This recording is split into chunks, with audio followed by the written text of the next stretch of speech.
Estou trazendo mais vídeo pra vocês. E aqui quem fala também é a Mila da Gamer. Eu já publiquei no meu Instagram. Já tenho 29 publicações, 19 seguidores e 44 que eu estou seguindo, né? Aqui, gente. Bora ver quem são os meus seguidores. Aqui, Ellen Uni, eu não sei quem é. O Wesley Ferreira, meu irmão, bababá. Ele voltou com o irmão da igreja. Alvin Arte, eu não sei quem é ele, começou a me seguir de repente. Bia Stanto, também não sei quem é ele. Clara GSF8, eu sei quem é. A colega da igreja. Do Parque Left, não sei, só começou a me seguir de repente. Emily Cardoso 10, a minha colega da igreja. Evelyn Teresa 8. Outro Instagram. Gamebox, não sei quem é. Lashon Alves, não sei quem é. Que é a Leandra Alves.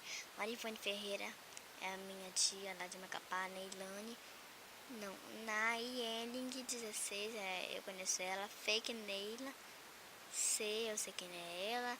O Nice 220, eu não sei quem é esse cara, né? Esse cara aqui, olha, o Nice 220. Aqui, Trust of Talk, mentira, SN of Flag, né? Que eu não sei quem é esse cara, eu acho que é o nome mais doido do mundo. Siribissamia, Tata Elisa, que eu não sei quem é, e esse cara é Isaac, que eu não sei quem é. Então, agora, não era só isso de gente que tava me seguindo, tinha mais, gente. Tá faltando gente aí, eu sei que tá faltando gente, olha. 44 pessoas que eu tô seguindo. Eu sei que vai aparecer meu primo aqui. Quer ver? Meu primo. Ellen Uni. Aqui. É o Arne Papá. Aqui, Carolina. Cauê Bueno. Cristian Dias. Tá aqui. 16. Sabe, porque todo mundo que tá me seguindo, eu tô seguindo.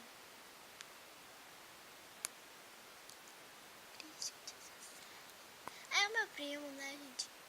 Então, eu tava mostrando aqui o meu Instagram pra vocês. De repente eu comecei a mostrar coisas aqui, né? As coisas... Evelyn Teresa. Evelyn Teresa... Não, Evelyn Underline Teresa 8. Evelyn Teresa. A vida é tão bela porque Deus nos deu. Tá, gente? Nila viu meu nome de trás pra frente. Então, gente, esse foi o vídeo de hoje. E até a próxima!